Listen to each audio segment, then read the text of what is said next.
Oor Tannie Jeanette. Haar kinders wil hê sy moet kom kuier, maar sy sê sy weier.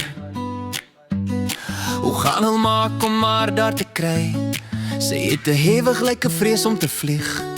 Oom Jacobus sal jou vertel sonder om te bieg. Tydens die vlug kap sy haar naels in sy rug. Die arme oom moet dan bond staan, want het is dan nie waar die tande se maag wil gaan. Angs bekruip die tande om Kaap toe te vlieg. Oom Jacobus sal julle vertel, dit is nie 'n lieg. Voor die vlug het Tannie Jeanette apteek besoek.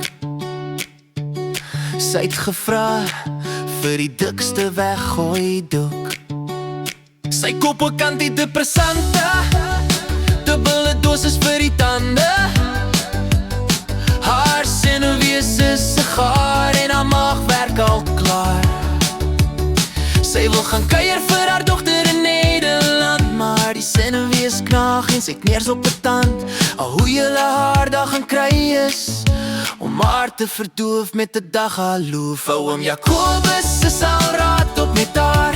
Hy het raad gekry en rolle sterk dagblaar. Haar dogter in Nederlandse senuwees is gaar, want haar ma gaan nou teëgaan 'n dagblaar. Tannie Jeanette, hier is vir jou raad. Oom Jacobus sal oor jou waak. Rook voor die vlugge dagasol, dit sal jou kalmeer, dan hoef oom Jacobus nie te keer.